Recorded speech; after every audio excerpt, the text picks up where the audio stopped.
2026년 1월 14일 수요일 장마감 리뷰 및 트레이딩 리뷰 시간 시작하도록 하겠습니다. 오늘 장은 또 신고가를 기록한 상승 랠리 속에 있었던 장세였습니다. 중간에 조금 위협을 주기도 했으나 지킬 자리를 깨지 않고 잘 지켜냈죠. 보시다시피 오늘 뚜렷한 구간 내에서의 반복을 보여줬고요. 전반적으로 진폭은 약했습니다. 그래서 오늘 아침에는 조금 어려웠죠. 아침에 특히나 이 혼조세를 좀 강하게 보였어요. 왔다 갔다 하는 움직임들이 거칠었고, 그 거친 모습을 덮어내고도 시장이 화력이 강하지가 않았습니다. 그래서 아침에는 계속 수급의 화력이 크게 따라오지 않는다 라는 말씀을 드렸어요. 오늘 기본적으로 외국인들이 오전장에는 선현물 매도였죠. 그 다음에 위클리 콜도 매도였죠. 물론 위클리 풋도 매도하면서 양매도였죠. 그래서 얘를 돌파했어도 이 자리는 두세 번 정도 반복하면 뚫릴 가능성이 높다라는 것을 우리는 함께 인지하고 있었습니다. 실시간 방송에서도 그렇게 정리를 해드렸었고요. 그 다음에 파생반 보면서 이제 설명해야죠. 파생반에 올려드린 글 시간을 쭉 올려가지고 보면 저 때가 몇 시였죠? 10시 30분대. 자 보시면 자 9시 40 요거 이탈 전에 보시면 9시 45분봉 또 하나의 돌파 기준 양봉이 됩니다. 말씀드렸죠. 이건 돌파잖아요. 여기 어떤 돌파예요? 아침에 시가봉 9시 기준봉 그때 만들었던 순간 고가 자리를 넘어섰다라는 거. 그래서 여기를 체크했어요. 반복 체크하는 걸. 넘어서는 9시 45분 돌파봉 기준 양봉을 체크했죠. 그런데 힘이 그렇게 세지 않았다라는 거. 여기다가 힘이 세지 않았다라는 거야. 9시 45분 넘어갔어도 화력이 좋지가 않았어요. 현재 현물 매도세는 아래로 밀지 않고 매수세가 위로 매수하면 거기에 대고 팔고 있는 모습으로서 땡기는 쪽이 아니라 오히려 그냥 팔아주세요. 그냥 팔아주세요. 사주세요 하는 거죠. 내가 매도 올려놨으니까 사주세요 하는 거예요. 누군가의 매수세가 약해지면 그만큼 힘이 빠지는 구조였죠.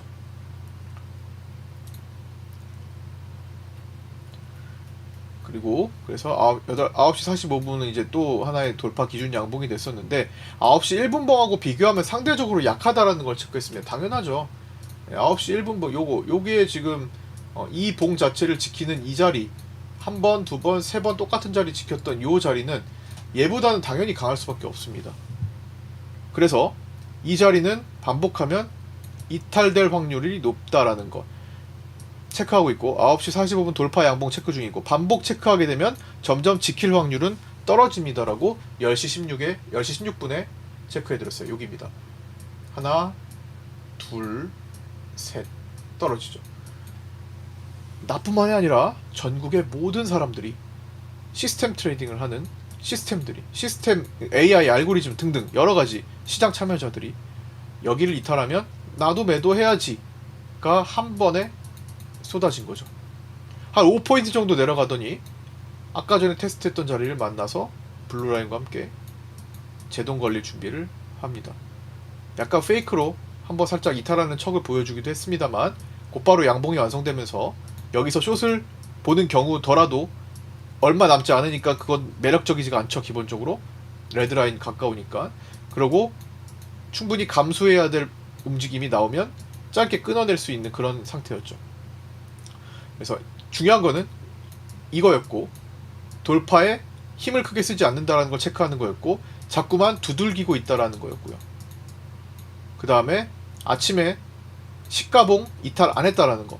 시가봉 이탈 안 한 이상 매도를 볼 이유는 없습니다.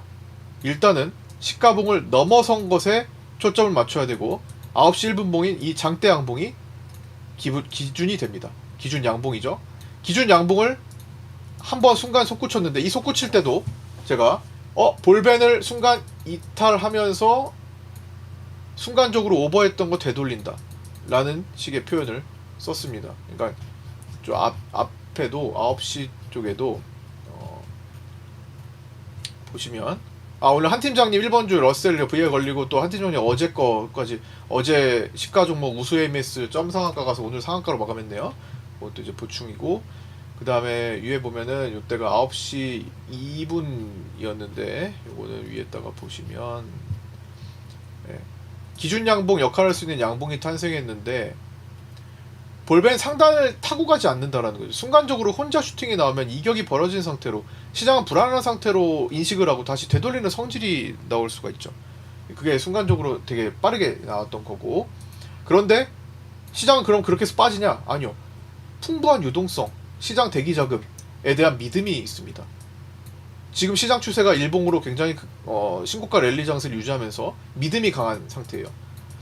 떨어지면 나 말고 다른 사람들이 받아줄 것이다. 이런 시장에 대한 믿음이 형성되어 있기 때문에 외국인은 그 믿음에 오히려 굳이 팔고 싶어도 밑으로 팔지 않고 위에다가 분할해서 파는 행동을 많이 보여줬죠. 물론 오늘은 삼성전자의 경우 팔진 않았습니다. 오전에는 팔다가 다시 좀 돌리더라고요. 15만 주 정도 현재 매수가 잡혀 있는데 최근에 12월 29일부터는 그런 분할 매도 현상이 올라갈 때마다 나타나고 있죠. 올라갈 때 밑으로 깔지 않고 매수세가 강하네 나는 위에다가 매도해야지 하는 행동을 계속하고 있고 매수세가 약해질 때마다 한 번씩 흔드는 그런 모습을 반복하고 있습니다. 그랬던 시장이었고요. 그 다음에 아까 전에 여기 이제 그 다음에 10시 38분 이탈하는 그런 그림을 미리 준비를 할 수 있었고 포지션 잡아드는 외국인들은 지난 월요일에 샀던 위클리 콜 매수 당연히 포지션이 유효하겠죠. 그리고 11시 11분 전후로 해가지고 다중바닥 형성하는 거 당연히 체크해야 되는 과정이죠. 시가봉 영향권에 진입한다. 그쵸? 그 다음에 10시 38분 봉은 9시 45분 기준 양봉을 깨는 마지막 봉이었다. 그게 요거였죠. 그거 체크하고 보자라는 겁니다. 그러면 나중에 요거를 다시 돌파할 때는 매수 쪽으로 힘이 생길 수가 있는 건데 어떻게 됐어요? 쉽게 바로 올라가진 못했어요. 반등이 제가 점심시간 들어가기 전에 요 박스를 돌파하는 이 봉이 나와가지고 바로 못 들어가고 좀 더 봤잖아요. 그 기준 양봉 이것도 단기적인 기준 양봉이 되는 거죠. 그 다음에 이 기준 음봉을 덮는 자리에서 막힙니다. 대체적으로. 그래서 저 때도 일단 저항 역할하는 걸 체크하자 했던 거고요. 밑에 내려보면은 일단 그래서 저항 역할하는 것을 체크하자. 거기가 1시 53분 여기죠. 여기 1시 15분에 말씀드렸죠. 현재 아침 돌파 자리 테스트 중이고 이타로 일단은 저항 역할을 하고 있다. 어떤 거예요? 일단은 저항 역할을 하고 있다라는 거예요. 여기 쉽게 뽑아 올리지 못한다. 그런데 저항 역할을 하고 블루라인에서 이렇게 다지기가 들어갔잖아요. 아까 전에 곧버스 얘기 막 할 때였어요. 곧버스 얘기 드리고 있을 때가 요 돌파되고 올라가고 있을 때죠. 곧버스 얘기는 뭐냐면 아까 전에 그냥 곧버스에 대한 생각을 말씀드리던 때였어요. 뭐 올려드릴 수도 있습니다. 그거는 따로 빼가지고. 그래서 그거를 이렇게 되면 돌파봉이 나오고 밑에 지지받고 그래서 한번 접었다가 왔기 때문에 확률은 더 생기죠. 여기 저항을 두 번째 시도하는 거잖아요. 두 번에 막혔어요. 세 번째 시도하면 반대로 얘가 세 번 시도에 뚫렸던 것처럼 세 번 시도하면 돌파될 확률이 그만큼 커지는 거죠. 돌파를 준비해 온 거니까 도움닫기 해온 거니까요. 그래서 저점 높이면서 돌파했습니다만 힘이 폭발했나요? 그건 또 아니죠. 그럼 이 수급은 상승 쪽 수급은 누가 만들었죠? 오늘 대체적으로 미니 선물 옵션 시장이 강했죠. 결국 종가에는 미니 선물 1,500억 매수. 그다음에 미니콜은 미니콜 날렸네. 마지막에 종가 미니콜 날렸네요. 자, 미니콜 외국인들이 한 10억 이상 사던 거 정리했네요. 뭘 정리했는지 볼게요. 미니콜 사던 거를 사던 거는 줄이고 신규로 판 것까지 해가지고 685 미니콜 매도가 나왔네. 미니콜 쪽에서는 일단 제한을 좀 두기 시작했고 하지만 포지션은 상방입니다. 기존에 675 미니콜, 672.5 미니콜, 667.5 미니콜, 665 미니콜 매수 가득가득합니다. 그래서 오늘 산 것만큼은 정리를 했다고 쳐도 가지고 있는 포지션 자체는 상방이 현재 센 상태다라는 거죠. 콜에 대해서는 외국인들이 보시다시피 외국인들 어제만 해도 미니콜이 48억 매수, 1월 9일에 40억 매수 있었죠. 물론 이전에는 어차피 만기 이후니까 요것만 생각하면 돼요. 그래서 아직은 미니콜 매수세가 붙어 있는데 오늘 거는 정리했다. 그래서 약간의 힘이 줄어들긴 했지만 조금 더 매도가 되는지를 청산이 되는지를 봐줘야겠죠. 미니콜의 미니 선물로 오늘 5배 곱해가지고 판단한다면 오늘 매수 힘을 미니 쪽에서 좀 붙잡고 있었다는 걸 설명할 수 있고요. 그 다음에 현물은 대체적으로 밑으로 깔아 매도하지 않았기 때문에 외국인들이 현선물 매도가 좀 있었어도 현물에 대한 입장은 그렇게 세게 밀지는 않았던 거. 그래서 사주는 사람들에 의해서 그래도 좀 견고했고 특히나 삼성전자의 매수세가 강했다라는 거. 선물은 3천억대를 3천억대 정도까지 매도했었죠. 그러다가 되돌렸고요. 어느 정도는 5천억대까지 넘어가지 않았기 때문에 되돌림은 충분히 나올 수 있었다라고 아침에 이미 이 자리에서 설명을 드렸습니다. 현물은 코스피 현물은 외국인들이 상대적으로 프로그램에 비해 많이 가지 않아서 되돌릴 수 있겠다. 반면 프로그램은 되돌리기가 어려운 지경 같다. 5천억이 넘어갔기 때문에 결국에 5천억 언더로 못 들어왔죠. 그래서 마지막에 반등에 힘은 줬죠. 힘은 줬지만 이 수급 자체가 돌아서지는 못했습니다. 결론적으로 프로그램도 도와주긴 했죠. 마지막에 힘이 그렇게 세진 않았어도 선물 도와줬죠. 미니 선물 유지됐죠. 그 다음에 위클리 콜 매도가 있던 게 사라졌죠. 3억 매수로 들어왔고 풋 매도가 18억 들어왔고 그렇기 때문에 마지막에 조금 더 땡길 수 있었던 그런 날이었는데 현물 매도 방해가 기본적으로 있다 보니 폭발적이지는 못했습니다. 많이 가지는 못했습니다. 제한적인 진폭 안에서 움직였다라는 겁니다. 결국 고가를 못 뚫었잖아요. 물론 야간에 나스닥과 함께 시장의 분위기가 좋으면 뚫고 올라갈 수 있겠죠. 아까 전에도 살펴봤지만 시장의 추세가 조금 더 이어진다라고 가정을 한다면 697 정도까지가 퍼센테이지로 이미 갔던 자리를 얘기하고 있긴 합니다. 자, 월봉으로 돌려서 보면 자, 우리는 퍼센테이지를 보면 저 오래된 거는 더 갔어요. 사실 여기 요거는 기간이 더 길었기도 한데 자, 여기는 더 긴 기간이니까 여기를 빼고 비슷한 기간대 지금의 파워를 가졌던 자리는 2020년 코로나 장세죠. 2020년 3월 19일 최저점 대비해가지고 이만큼 반등한 게 448이었죠. 약 2.3배가 나왔습니다. 퍼센테이지로 절대 수치 말고요. 최저점 대비 2.3배만큼 올라왔어요. 여기 194 정도 됐으니까. 근데 여기 순간적으로 밑골이 달 요 지점 있죠? 자, 여기랑 비교를 해보면 303인가 4였죠?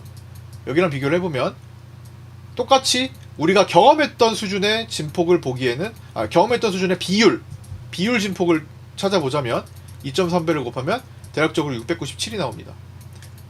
697선까지 즉 약 700선까지는 우리가 과거에 경험했던 수준의 상승이라고 봅니다. 물론 이게 훨씬 더 큰데요? 당연하죠. 절대값이 절대 수치는 당연히 크죠. 더 위에서 움직이니까. 상대적인 비율은 이 기간이 얼마였어요? 3월 19일부터 1월 11일까지였어요. 대략적으로 10개월이죠. 자, 지금 언제였어요? 4월 10일부터 대략 지금 1월 14일인가요? 어떻게 돼요? 지금 9개월입니다. 한 달 정도의 차이밖에 나지 않은 비슷한 기간 속에 2.3배라는 비슷한 비율, 즉 이때 움직임, 밑에서부터 퍼센테이지로 움직인 거, 지금 퍼센트로 움직인 거, 사실상 우리는 경험했던 일이라는 거예요. 아직 이 범위까지는 더 커 보이긴 하지만 당연히 절대 수치 때문에. 그래서 우리는 경험했던 범위 내에서 움직인다. 물론 이 경험했던 그 숫자가 그대로 이번에 반복될 이유는 없습니다. 하지만 우리가 시장이 완전하게 비정상적인 움직임을 보이고 있지는 않다라는 거예요. 했던 일을 반복할 뿐. 유동성의 개념은 다르죠. 이때는 위기 극복 차원에서 있었던 유동성이죠. 물론 지금도 이때 위기라고 한다면은 그거 극복하는 차원이긴 하지만 조금 개념이 다릅니다. 어쨌든 비율적으로는 비슷해지고 있다. 공간이 지금으로 치면 10포인트 조금 더 남은 정도? 얼마 안 남았네요. 하루 치면 될 수도 있는 정도 수준이죠. 네, 그런 상태고, 환율에 대해서 잠깐 얘기를 할까 싶은데, 먼저 마무리 여기 하고 나서, 그래서 오늘 일봉은 그렇게 이제 추세를 유지하고 있고, 어제 이제 리뷰 영상에서 언급드렸던 방식이 자, 고가를 가다가 이런 고가 랠리를 보이다가 꺾이는 움직임이 어떻게 되면 나오냐, 오버슈팅 나와가지고, 자, 추세 오버슈팅 나와가지고 윗꼬리 음봉을 달거나 장대 음봉을 달거나 위에서부터 때리거나, 어쨌든 추세를 가다가 오버에서 마무리 짓는 거. 자, 조금이라도 오버에서 마무리 짓는 방식. 두 번째, 그냥 스무스하게 횡보로 넘어가는 거예요. 분산 과정으로 넘어가는 방식. 코로나 팬데믹 때 나왔던 방식과 나스닥이 25년 1월 달에 보여줬던 행동이죠. 그러다가 매집, 상승, 과열, 분산, 공포 침체로 넘어가는 고가 형성 방식. 그 다음에 세 번째는 그냥 시장이 우리가 이해할 수 있는 범위를 넘어서서 움직이죠. 우리가 시장을 다 이해할 수 없습니다. 대체 왜 이런 행동이 나오는지 몰라요. 시장이든 종목이든 마찬가지. 갑자기 예뻤는데 깨져버리는 경우도 생기죠. 왜 생겨요? 몰라요. 시장이 돈들이 움직이다 보면 오늘 팔아야겠다. 이 돈이 세다면 그냥 떨어지는 겁니다. 물론 여기에 이슈가 붙긴 하겠죠. 그거는 얘를 만드는 그냥 해석적인 사유에 불과합니다. 지금도 사실 유동성이 약했다면 충분히 시장을 꺾을 만한 요인들은 존재했습니다. 리스크가 없던 시장이 아니었다라는 거예요. 일본 금리도 그렇고 리스크가 없던 시장이 아니에요. 그냥 그 정도 리스크를 덮어낼 수 있을 정도의 시장 유동성이 풍부했던 상황이죠. 돈이 그만큼 움직였다라는 거고, 실제로도 지금 최근에 은행에서 1월달 들어서 28조 원이 움직였다고 하잖아요. 은행 예적금을 털어서, 예적금을 깨서 주식시장으로 넘어오는 돈들이, 그 머니무브가 굉장히 지금 빠르게 강하게 진행이 되고 있는 상황이죠. 그럴 정도로 지금 시장은 이 상승을 계속 만들려는 심리, 그 심리는 투자 심리도에서도 볼 수 있는데, 투자 심리도가 말 그대로 그냥 심리죠. 최근 10거래일 동안에 며칠 올라갔냐. 10일 동안 10일 올라갔으면 투자 심리도는 100이고요. 10일 동안 8일 올라갔으면 80이고. 무슨 말이에요? 내가 지금 시장에서 뭐를 매수했을 때, 상승 쪽으로 매수를 했을 때 올라갈 확률이 얼마나 높았냐가 곧 심리로 연결된다라는 거죠. 10일 중에 9일이 올라갔는데, 야, 그러면 내가 하필 그 하루를 걸리겠어? 그냥 내일도 올라가겠지. 90%네. 요런 개념으로 시장의 심리가 좋다라는 거죠. 그게 지금은 90입니다. 선물 시장은 요날 하루 빼고 최근 10일 올라갔어요. 10일 중에 9일 올라갔습니다. 그렇죠? 코스피 시장은 내일까지 올라가 버리면 심리도가 100이 됩니다. 최근 10일 중에 10일이 상승했다가 돼버리죠. 보통 투자 심리도는 90과 100은 진짜 거의 보기가 어렵거든요. 투자 심리도 100을 찍는 거는 진짜 보기 드물어요. 100을 찍거나 90대 들어가면 투자 심리도 입장에서는 이제 과열로 인식을 하고 고가를 형성하기 시작하기도 하는데, 단순히 그 전일 대비 올라간 것을 비교를 하는 거기 때문에 걔만 가지고는 해석적으로 부족한 감이 있습니다. 그래서 다른 지표들과 함께 살펴야겠죠. 예를 들어서 보조니까, 다른 것들은 다 보조니까, 제가 좋아하는 보조 지표인 스토캐스틱 RSI 합성 지표 정도를 놓고 봐도 그런 데이터들을 합쳐서 놓고 볼 수 있고, 지금은 투자 심리도도 과열, 스토캐스틱 RSI 과열. 근데 이거 어디까지나 보조죠. 나머지 수급적인 요소, 돈들이 움직이는 거 다 먼저 점검한 다음에 보조적으로 봐야 되는 상황입니다. 자, 그래서 갑자기 꺾이는 경우를 지금 말씀드리다가 얘기가 이렇게 됐는데, 갑자기 꺾이는 거는 징조 없이 갑자기 나타납니다. 차트상에서 징조를 찾을 수가 없어요. 정말 종목들, 어제 얘기 드렸던 것 좀 부연하는 겁니다. 종목들 보면, 종목들도 마찬가지죠. 너무나 예쁜 구조, 예쁜 차트 배열을 취하고 있을 때 매수가 많이 들어옵니다. 그런데 알 수 없는 움직임이 나오는 경우도 생기죠. 야, 너무 예뻐서 매수했는데 이론적으로 이것만 계속 추세 상승이고 아니면 급등을 이어간다라고 알고 있었는데 그냥 원인을 알 수 없는 하락이 나와요. 그리고 사유가 붙어버리죠. 하락은 그래서 1번과 2번은 우리가 확인하고 접근할 수가 있어요. 어떻게? 아니 잘 가다가 오버슈팅 나가지고 꺾이는 건 너무나 자연스럽죠. 윗꼬리 음봉 나오거나 이건 종목도 마찬가지죠. 여기서 대량 거래가 터져버리면 아 여기서 정리하는 쪽이 생겼구나. 돈이 정리가 어느 정도 됐구나. 그러면 매수 관리가 그만큼 약해지겠네 라고 풀어볼 수도 있는 거기 때문에 그 다음에 바로 꺾이지 않고 여기서 이제 시간을 끌어가지고 천천히 들어오는 쪽에다가 대고 분산시켜서 정리하겠다. 그러면 어느 정도 지나면 꺾이겠죠. 어제 얘기했던 거 다시 반복하게 되는데요. 그냥 설명을 위해서 다시 보자면 그때 말씀드렸던 자리가 이런 거였죠. 나스닥 음봉 3개 보면 분산 과정으로 보겠다.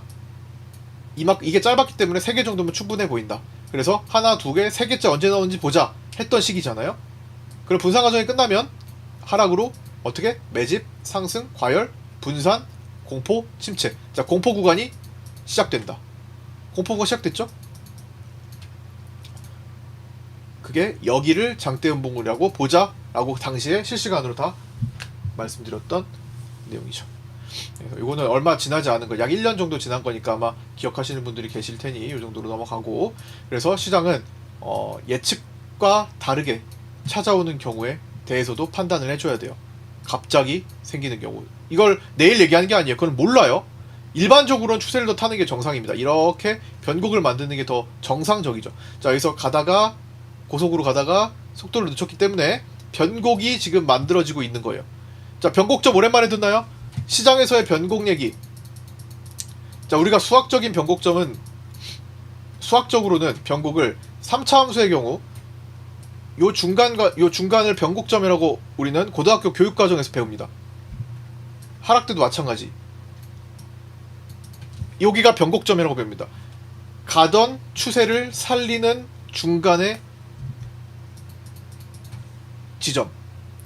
그런데 우리는 폭넓게 증시에서는 우리 수학이 아니잖아요. 증시에서는 이 변곡점이라는 표현을 쓰는데 변곡 구간, 변곡점이라는 표현을 쓰는데 얘를 포함해서 2차시까지도 포함합니다. 극점, 극값이라고 불리는 지점까지도 우리는 변곡이라고 표현을 합니다. 증시에서는. 그럼 뭐예요? 여기까지는 똑같단 말이에요. 자, 여기까지 똑같아요. 여기까지 환경적으로 똑같아요. 이 뒤의 상황을 우리는 알 수가 없다라는 거죠. 지금 현재 기준으로는. 매수가 강하면 여기서 이 방향이 진행되는 거고, 여기서 매수가 마무리되고 매도가 생기기 시작하면 이 방향으로 진행이 될 수 있는 거예요. 그게 곧 증시에서 얘기하는 변곡점이죠. 그 변곡점은 수렴과 발산과 수렴을 반복하는 과정에서 나타나기도 합니다. 지금이죠. 수렴하는 구간이 뭐예요? 진폭을 줄이는 구간이기도 하죠. 차분해지는 구간. 즉 옵션 양매도 장세. 양매도 장세가 끝나면 양매수 장세가 오고 발산이 되고, 자, 발산은 양매수 장세죠. 옵션 양매수 장세. 옵션이 폭발적으로 퍼센테이지를 키우는 장세. 수렴 뭐예요? 옵션 양매도가 유리한 거. 프리를 깎는 장세. 진폭을 낮추는 장세. V코스피 지수가 떨어지는 시기. V코스피 지수가 올라가는 시기. 근데 수렴 옵션 양매도 장세 끝나고 발산 양매수 장세 끝나고 지금 양매도 장세에 들어와 있죠. 즉 변곡 구간에 들어와 있다는 겁니다. 끝나는 지점의 후보들 머뭇거리기 시작했죠. 머뭇거리면 우리가 여기서 얘도 변곡이라고 표현하고 얘도 변곡이라고 표현한다고 했어요. 그러면 방향성, 대체 여기서 뭐를 줘야 되는지, 기본적으로는 우리는 끝날 때까지 고가 신고가 랠리니까 끝날 때까지 끝난 게 아닌 신고가 랠리 장세를 기본적으로 보는 게 맞죠. 그게 시장의 흐름이니까 지금. 그리고 그걸 만드는 원리가 어떻게 작용하는지를 봐야 되겠죠. 삼성전자, 하이닉스로 만드는 거, 보조해가지고 현대차 등 따라오는 종목들이 만드는 거, 삼성바이오로직스 등, 그렇죠. 그 다음에 수급적으로는 미니 포지션, 미니 선물 옵션, 미니콜 포지션 강하다라는 거 지금 확인했죠. 그 다음에 선물은 사실 지금 강한 것에 도움을 크게 주진 않는 것 같아요. 오히려 당시 2020년도 끝자락이었던 21년도 초반에, 20년도 말과 21년도 초반에 보여줬던 행동을 외국인들은 선물에서 하고 있습니다. 자, 이 당시에 외국인 선물은 여기서 장악을 했어요. 대규모로 장악을 해버렸어요. 현물은 팔았습니다. 선물은 샀어요. 너무나 장악하고 롤오버하는 모습을 보고 저는 1년간 상승할 수 있겠다라는 전망을 말씀드렸습니다. 1900포인트 때, 코스피 1900포인트 때 3000포인트 넘어갈 정도로 외국인들이 강하게 들어왔다. 그리고 롤오버를 한다. 이런 말씀을 드렸고, 그래서 롱 포지션이 강하게 구축되어 있다. 단 현물은 팔기 때문에 현물은 나중에 사는 것으로 보자. 삼성전자가 되게 느리게 반응했었죠. 그런 선물들을 롤오버에서 여기서 와가지고 팝니다. 외국인들은 이때 선물만 판 게 아니라 현물, 중간에 땡겼던 현물까지도, 삼성전자까지도 개인들한테 떠넘기는 그런 행동을 한동안 보여줬어요. 하루 이틀이 아니라 한동안 보여줬습니다. 그렇기 때문에 선물은 하나의 지표가 될 수 있는데, 그런 수급 추이는 지금 외국인들은 선물을 강하게 매수하려고 하는 성질을 보이지 않고 있어요. 언제부터? 최근 얼마 되지 않았습니다. 이 올라가는 구간부터. 그쵸? 자, 선물 차트, 수급 차트를 보시면, 또 길어지고 있네. 예. 원찮게도 길어지는군요. 계획 없이. 짧게 하려고 했잖아요, 오늘. 그래도 볼게요. 선물 보시면, 최근에 매수하다가, 1월 들어가지고, 갑자기 매도를 좀 보이기 시작했죠. 힘이 약해졌죠. 하지만 최근에 한 4개월째 이어지는 어떤 거? 위클리 옵션, 콜옵션 매수의 행진은 계속되고 있습니다. 외국인의 최근 4개월간의 특징 중에 가장 큰 거, 물론 그 전에 블록딜을 우리 많이 따졌어요. 블록딜 옵션들, 이거 블록딜 기반으로 굉장히 크게 만들었던 거, 미니콜 기반, 블록딜 콜 기반 해가지고 시장 지금 이거 만들어 왔잖아요. 선물 늦었으니까. 선물 크지 않았어요. 실제로는 옵션이었죠. 거의 다 현물하고 옵션이었습니다. 근데 지금은 위클리 콜을 계속 관리하죠. 목요일 만기가 끝나면 월요일 위클리 종가에다가 한 4-50억 사고, 콜옵션을 또 월요일 만기 끝나면 다음 목요일물로 가지고 한 4-50억 정도 사고, 평균적으로 콜옵션을 산다. 이걸 계속 지금 반복한 지 4개월 계속되고 있죠. 이게 언제 끊길지 모르겠지만 언젠간 끊길 테죠. 끊기는 것을 우리는 반드시 파악을 해야 되고, 지금 시장은 어떤 원동력으로 이어지는지 그걸 파악하자. 끝날 때까지 끝난 게 아니다. 끊치려면 뭐라도 변화가 생겨야 된다는 거죠. 아까 어떤 방식으로든 변화가 생겨야 되겠다. 그 변화가 생기는 것을 우리가 확인하기 전까지 먼저 여기까지 마감할 거야, 여기서 숏배팅 하자, 막 이런 것들을 하지 않아야 된다라는 걸 말씀드리는 거예요. 어쩌다가 맞을 수는 있겠죠. 내가 마침 샀는데 다음날 떨어지네? 될 수도 있겠지만 너무나 큰 위험성을 내포하고 있죠. 시장은 하락은 제한적이지만 상승은 무제한이잖아요. 기본적으로 숏이 불리하단 말이죠. 그렇기 때문에 끝날 때까지 끝난 게 아니고, 어떤 흐름을 확인하고 접근을 해도 그 흐름 자체에서 수익을 내는 데는 지장이 없습니다. 내가 정수리 욕심을 버려야 된다는 거. 아까 전에 곧버스를 한 15분 정도 설명을 드렸던 것도 비슷한 원리에 속해 있죠. 네. 그래서 또 길어졌습니다. 이 정도로 지금 오늘 시장의 약간 흐름을 좀 다시 한번 파악을 해봤고요. 어제 거 올려드릴 필요 없이 그냥 오늘 걸로 해도 될 것 같은데, 오늘 또 올려드릴지 말지는 좀 고민을 해보겠습니다. 자, 하여튼 뭐 그런 움직임이 오늘 나타났었습니다. 그래서 이제 그걸 토대로 오늘 어떤 매매들을 하셨는지 한 분 한 분씩 또 살펴보는 시간 갖고 마치도록 하겠습니다. 카페 하나씩 볼게요.